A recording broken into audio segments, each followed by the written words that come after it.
Fala galera, tudo certo? Vamos falar um pouquinho de eixo hipotálamo, hipófise, adrenal, beleza? Esse papelzinho aqui ele está recortado aqui em cima, que eu vou aproveitar esse cenário para falar de gonadal depois, beleza? A grana tá curta, meu. Nelsinho Calotes está me dando calote só, falou que ia investir no canal para a gente fazer um cenário, fazer investimento pesado em aplicativo e até agora não assumiu o compromisso. Mas vamos lá então. Para falar do eixo hipotálamo hipófise gonadal, eu quero falar primeiro sobre cada estrutura, o hipotálamo, aonde que ele está, de onde que ele vem, depois a hipófise, qual é a localização da hipófise, e a adrenal, qual é a localização dela, tá? Falar de hipotálamo, vamos falar de um jeito complicado, tá? O hipotálamo ele é uma região do diencéfalo que está localizada no cérebro, que está localizado no encéfalo, que pertence ao sistema nervoso central. Pô, falar desse jeito é muito complicado. Então eu vou fazer o seguinte, em vez de partir do micro para o macro, a gente vai fazer o contrário. Nós vamos partir do macro para o micro, tá? Esse aqui é uma ilustração esquemática do sistema nervoso central. Eu ilustrei aqui com essas cores para poder deixar de forma didática, bem separado cada estrutura delas, tá? Então assim, ó, o sistema nervoso central ele é composto pelo encéfalo e medula espinhal, tá? A medula espinhal está em vermelho aqui e o encéfalo é como se fosse daqui, ó, da parte verde para cima, tudo isso aqui é encéfalo. Só que a gente pega esse encéfalo aqui e a gente divide ele em três regiões. O cérebro é formado por essa região laranja e essa região rosa, tá? Depois o cerebelo e depois o tronco encefálico, que é essa parte colorida, desde o azul até o verde. Peraí, deixa eu tirar a tampa aqui para ficar mais certinho. Tá bom, gente? Mas lembra que a gente tem que chegar lá no hipotálamo, tá? Então eu pego o cérebro é composto por essa parte laranja e essa parte rosa, tá? Essa parte laranja, ela é o telencéfalo e essa parte rosa, ela é o diencéfalo. Vamos falar de diencéfalo aqui um pouquinho, porque o hipotálamo, ele está aqui dentro do diencéfalo, tá? Eu vou pegar um outro desenho, eu vou fazer aqui um esquema que eu acho que vai ficar legal. São duas folhas aqui. Deixa eu alinhar elas. Aqui, ó. Nessa folha aqui o sistema nervoso central, nessa folha aqui o diencéfalo, tá? Nessa folha eu isolei só essa parte rosa, como tá aqui, ó. Tá? Essa região aqui é o diencéfalo. Então o diencéfalo a gente divide ele em quatro partes. O tálamo, o epitálamo, o subtálamo e o hipotálamo. Então, chegamos no hipotálamo, tá? Lembrando que o foco dessa aula de hoje é o eixo hipotálamo, hipófise adrenal. Então, conseguindo entender de onde vem o hipotálamo, é uma subdivisão lá do sistema nervoso central que vai chegar nessa estruturazinha aqui, ó, aqui embaixo. Presta atenção, ó, que nesse desenho tem esse trocinho pendurado aqui, ó. Esse trocinho pendurado é a hipófise, que já é o nosso segundo assunto. A gente falou de hipotálamo, vamos para a hipófise agora. Então, deixa eu pegar uma outra folha aqui e vamos falar de hipófise. Esse desenho aqui, ó, desse lado esquerdo é a hipófise, tá? É como se eu pegasse essa parte aqui, ó, essa protuberância aqui para baixo e fizesse um aumento dela aqui nesse desenho. Essa protuberância ela tá aqui, ó. Então essa aqui é a hipófise. Só que assim, gente, nessa aula aqui a gente vai falar do eixo hipotálamo hipófise adrenal, tá? O que vai interessar pra gente nesse assunto aqui a respeito de hipófise são os hormônios que são secretados pela neurohipófise, tá? Desculpa me enrolar aqui, deixa eu tomar um gole de água. Então são os hormônios da neurohipófise, tá bom? Deixa eu dar um zoom aqui no desenho. Acho que vai ficar mais legal para poder ler. Tá? A adenohipófise vai convir falar desse assunto e falar de forma mais profunda com relação em outros eixos, como por exemplo o eixo hipotálamo, hipófise gonadal ou da tireoide, tá? Mas isso é assunto mais pra frente, vamos focar aqui na adrenal, tá bom? Então hipófise, olha só, eu referenciei o hipotálamo aqui, ó, tá bom? Se alguém tiver em dúvida ainda como é que é o hipotálamo, volta o vídeo no começo para saber bem certinho onde é a região, tá? Tem a adenohipófise, que essa aqui é a parte anterior da hipófise. Tem a neurohipófise, que essa é a parte posterior. Esse desenho em vermelho aqui, ele está representando o sistema porta hipofisiário, tá? E aqui, na parte de cima do hipotálamo, nessa região do hipotálamo, na verdade, né? A região que fica em cima da neurohipófise, tem essas células secretoras que são magnocelulares. A gente chama de magnocelulares por causa da extensão do axônio, que ele é bem comprido, por isso que ele é um magnocelular, tá? E eles vão acabar secretando alguns hormônios nessa região da neurohipófise. Então a neurohipófise ela tem a função de armazenar esses hormônios, tá? Então a gente já falou do hipotálamo, onde que ele está, e da hipófise. Falta a gente falar agora da adrenal. Então, para falar da adrenal, vou pegar um outro desenho aqui, ó, para a gente falar do sistema endócrino num todo, tá? Então, nessa parte aqui do sistema endócrino, deixa eu dar um zoom também. A adrenal está localizada aqui, ó. O legal desse desenho aqui é que ele consegue integrar a parte do hipotálamo, como a gente tinha falado antes. Eu mantive aqui a cor rosa no desenho, como estava o sistema nervoso central lá, tá? Tem a hipófise logo abaixo do hipotálamo aqui e tem todas as glândulas-alvo onde esse sistema vai querer atingir. A gente vai falar restritamente da adrenal, né? Então a adrenal, ela está localizada em cima dos rins. Pô, eu vejo em livro de fisiologia, livro de anatomia, que ele traz esse desenho e vejo uma galera confundir que o rim é glândula, né? Eu acho que é tudo por causa desse desenho aqui que vem em vários livros de anatomia. Mas eles trazem esse desenho justamente para dizer que a adrenal está em cima do rim, né? Trazer só essa glândula em formato meia-lua, meio perdida ali. Capaz de achar que é um piercing pendurado no cara ainda. Mas eu tô brincando. Mas traz sempre anexo, né, o rim para justamente localizar, né? A adrenal é chamada de suprarrenal também, o próprio nome já entrega a localização da glândula, né? Que ela está em cima dos rins. Então essa é a localização da suprarrenal, tá? Então a gente já sabe onde é que está o hipotálamo, aonde está a hipófise e aonde é que está a suprarrenal. Fechou aí, galera? Então, vamos falar um pouquinho do eixo, tá?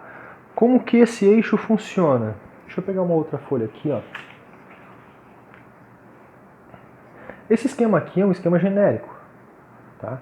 Onde eu estou colocando o hipotálamo, estou colocando a hipófise e a glândula periférica, né? Ou a glândula alvo, e o que ele secreta. Aqui nesse quadro eu deixei anotado cortisol porque a gente está falando da adrenal. Mas aqui podem ser outros hormônios, como o LH, FSH e por aí vai. Tem vários.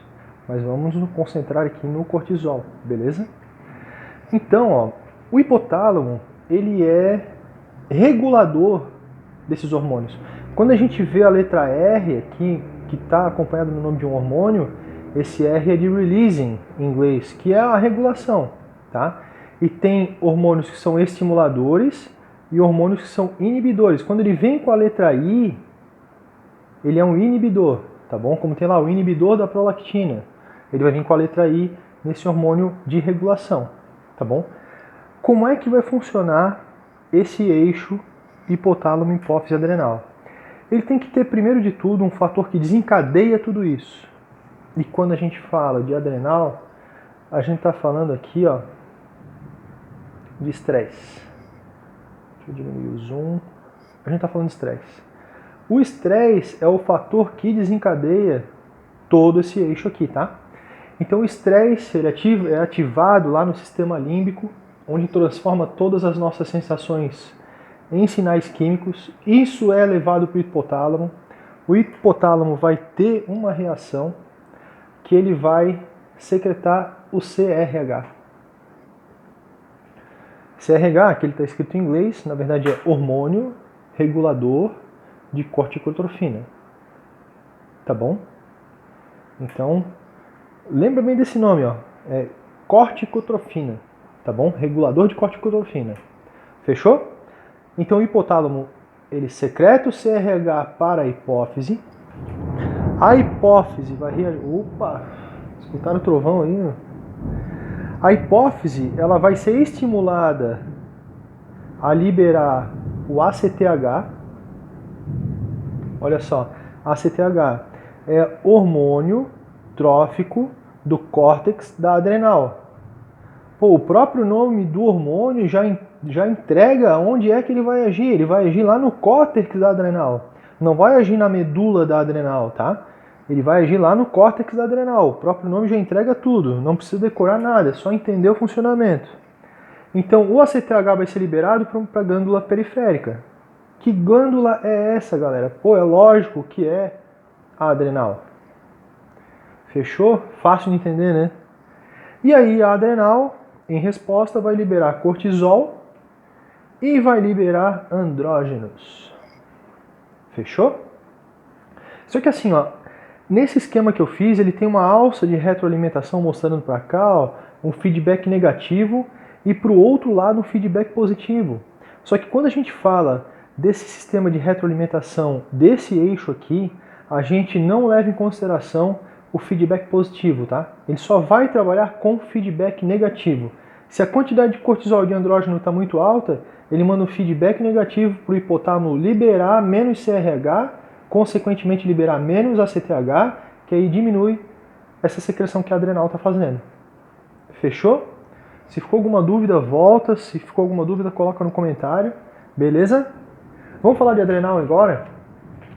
Um pouquinho dessa anatomia, como funciona essa glândula, quais as camadas que tem nessa glândula. Então assim, ó, essa divisão aqui é uma divisão bem simples, né? Ela foi feito um corte, a gente está vendo as camadas internas dela. Ela possui uma cápsula renal, que é o que reveste toda a glândula. Ela tem região do córtex. Nessa ilustração aqui, ó, deixa eu dar um zoom aqui para ficar mais legal para ver. Aí, fechou. O córtex, ele está sendo representado por essa coloração marrom escura, esse begezinho aqui e esse marrom mais claro, tá? Tudo isso aqui é córtex. E a medula é essa parte central, tá bom? Essas são as camadas que tem na adrenal. Só que eu quero levar essa conversa também para um lado mais histológico da coisa. É bom falar de tudo, né? Que aí a gente fixa melhor o conteúdo. Tanto eu que estou aqui falando, como vocês estão aí escutando, acho que vai ficar legal. Nesse lado esquerdo aqui, ó, eu fiz um desenho representando a divisão histológica dela e pegando a região do córtex aqui, ó, e esmiuçando ela toda. A região do córtex, ela é composta por 3 camadas que circundam a glândula toda, tá? Tem a camada da glomerulosa, a fasciculada e a reticular. Tá bom, gente? Então, é como se eu esse desenho todo que está aqui, ó, é como se eu pegasse e fizesse um corte dessa glândula aqui e jogasse ela num aumento. Tá bom? O córtex, ele é representado pela região da glomerulosa, ele é composto pela região da glomerulosa, fasciculada e reticular. Nesse desenho aqui, é como eu falei antes, a glomerulosa é essa região marrom aqui, a fascicular é essa begezinha clarinha e a reticular é esse marrom clarinho. E a medula está aqui dentro, tá bom? A região do córtex é a região, não vou dizer que é a mais importante, né? Todas elas são importantes, mas é que tem mais produtos que são sintetizados e secretados nessa estrutura. Então, a região do córtex, deixa eu dar um zoom aqui naquele esquema. Qual é a função do córtex? O córtex, ele é responsável pela produção de esteroides. Quando a gente estuda metabolismo de lipídio, a gente vê que os esteroides, eles têm como um precursor o colesterol, que é gordura. É muito importante ter essa noção de que ele é feito de gordura, porque gordura tem passagem livre na membrana celular, tá? Essa parte do córtex ela é muito rica em retículo endoplasmático liso, e nessa região são sintetizados 3 tipos de corticoide. Oh meu Deus, 3 tipos de corticoide não, 3 tipos de esteroides, tá? O primeiro é o cortisol, depois a aldosterona e depois os andrógenos. Fechou, gente? E todos eles têm como precursor o colesterol, tá? Eu vou mostrar um esquema aqui, mas é importante saber que ele tem como precursor essa glândula, que ele é um precursor do colesterol, que é feito de gordura, porque nem tudo aquilo que é produzido na adrenal vai conseguir sair sem pedir permissão para ninguém, sabe? Tem coisa que vai ficar retida ali, onde a gente vai falar agora. Eu fiz essa tabela aqui, ó, que, pô, isso aqui é um esquema top, tá? Isso aqui nem Sanarflix tem, meu amigo. Um esquema como esse aí, top como esse, tá? Bem resumido, direto ao ponto. Vamos lá então, ó. Vamos falar um pouquinho mais de histologia aqui, deixa eu dar um zoom legal para poder enxergar aí. Então, ó, nessa tabela aqui, eu coloquei na coluna, ó, de qual região que eu estou falando, se é da cápsula, se é da glomerulosa, se é da fasciculada, se é da reticulada, se é da medula, a constituição histológica dela, a origem embrionária e o que ela secreta, beleza? Vamos dar uma explicada aqui, ó. Então, na região da cápsula, ela é composta por tecido conjuntivo denso, tá? Nessa região, ela possui septos para dentro da glândula. Deixa eu voltar na folha de antes aqui, ó. Nesse desenho que eu coloquei aqui, ele não está representando os septos aqui, mas tenta imaginar no desenho como se tivesse septos que vão para dentro da glândula aqui. Essa aqui é a parte mais externa da glândula, essa parte mais interna, como se tivesse septos que vão vindo para cá. Fechou? E não secreta nada, essa região da cápsula aqui não secreta nada. Não serve para nada mesmo isso aí. Pô, brincadeira. Vamos lá. Depois tem a região da glomerulosa. Ó, só recapitulando a região da glomerulosa aqui. Essa região, ela corresponde a 15% do córtex da adrenal, tá? Ela possui células em formato piramidal ou colunar. No meu desenho aqui, eu não favoreci muito bem. Mas, deixa eu dar um zoom aqui que eu vou dar uma melhorada no desenho. Então, ela tem um formato piramidal, tem que ser um formato mais triangularzinho. Eu vou dar uma acendida no risco aqui que eu fiz. Ela tem esse formato aqui, ó. Quando a gente olha no microscópio, uma lâmina como essa, dá para ver bem certinho que ele tem esse formato triangular. Como diz a minha professora de histologia, minha grande mestra, professora Thalita, eu diria que parece uma pizza fatiada. Ela compara tudo com comida, né? Então, e geralmente na hora do almoço ela faz isso só para atiçar a galera, para aumentar mais a fome ainda. Então, ele tem esse formato triangular aqui, tá? O desenho não favoreceu, mas eu acho que a explicação aí já consegue resolver essa dúvida. Então, tem células piramidais ou colunares e ela é envolvida por capilares. Eu já vou adiantar aqui, ó, que na glomerulosa, na fasciculada e na reticulada, eles são envolvidos por capilar. Ó. Aqui é envolvido por capilar, aqui é envolvido por capilar. Então, essa região e essa aqui, ela tem capilar em volta dela, porque todos os esteroides que são sintetizados aqui, ele já pula para dentro do capilar e vai para a corrente sanguínea. Tá bom? Lembra que eu falei que ele não precisa pedir permissão para ninguém para sair dali? Então ele vai sendo secretado à medida que é fabricado. Fechou?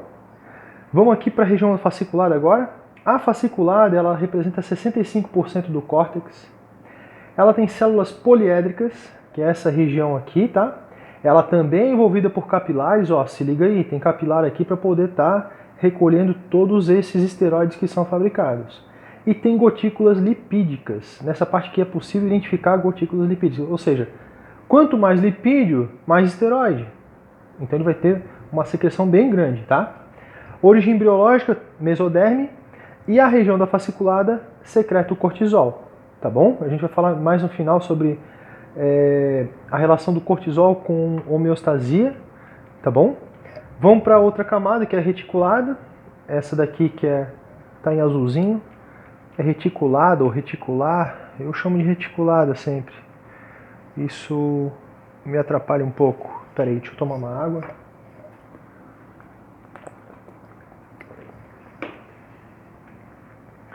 Vamos lá então. Para a região reticulada, ela representa 7% do córtex. Ele tem cordões irregulares nessa região aqui. Então, quando se fala de cordões irregulares, ele dá um aspecto como se fosse uma rede mesmo, né? Então, por isso que ela é chamada de reticulada. Reticulada, a origem da palavra, a etimologia diz que está relacionada a uma rede. Ela também tem origem embriológica da mesoderme e ela é responsável pela secreção de andrógenos. Beleza? Aí vamos para a medula. Aqui na medula, ela tem células que são secretoras, tá? É uma região que também é rica em vaso sanguíneo. Só que nessa região aqui, existem grânulos de secreção que eles vão armazenando as catecolaminas. O que são as catecolaminas? É a epinefrina e a norepinefrina, tá? Agora, olha só, tem vaso sanguíneo? Aqui tem. Só que nessa região tem esses grânulos que vão guardando a epinefrina e a norepinefrina. Elas são esteroides, que também vêm do colesterol, só que esses grânulos vão armazenando, eles não vão sair direto e ir para o capilar a hora que eles bem entenderem. Essas catecolaminas, elas só são secretadas por estímulo do sistema nervoso autônomo simpático. Fechou, galera? É importante saber disso, porque a hora que o sistema nervoso simpático ele é ativado, é aí a hora onde vai liberar todas essas catecolaminas. Fechou? Vamos falar do cortisol, que o tempo já passou aqui da programação. Relação de cortisol e homeostase. O que o cortisol faz, meu?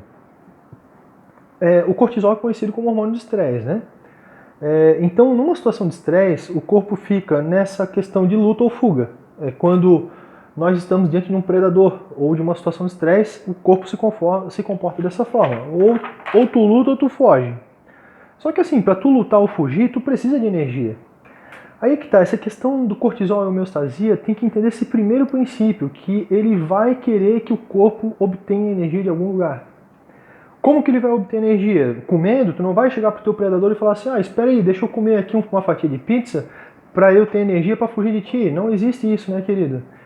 Então, o que ele faz? Ele tem uma função catabólica, ele vai ter que retirar energia do teu próprio corpo. Como? Metabolizando carboidrato, metabolizando lipídio, metabolizando proteína, e ele também é um imunossupressor, tá bom? Então o cortisol vai ter efeito no metabolismo de carboidrato, tá? Ele vai aumentar a gliconeogênese no fígado, e ele aumenta a quantidade de glicose no sangue, e ele é um hormônio contra-insulínico. Fechou? O cortisol ele também trabalha no metabolismo de lipídio, ele vai aumentar a lipólise, ele vai aumentar a quantidade de ácido graxo livre na corrente sanguínea para poder aproveitar e transformar isso tudo em energia. Tá? Ele também vai mexer no sistema cardiovascular, tá bom? Ele vai ter ação anti-inflamatória, ele vai influenciar no metabolismo do cálcio, porque ele vai diminuir a absorção do cálcio quando é ingerido e também vai estimular a obtenção de proteínas lá do tecido ósseo, vai degradar o tecido ósseo, tá? Metabolismo de proteína, ele vai querer pegar a proteína para transformar em glicose também. E ele interfere no sistema imune, que ele é um imunossupressor, tá bom? Tem uma outra observação aqui, que no efeito reprodutor, ele diminui a função reprodutora e no cérebro, no sistema nervoso, ele vai atuar no humor, na memória e na aprendizagem.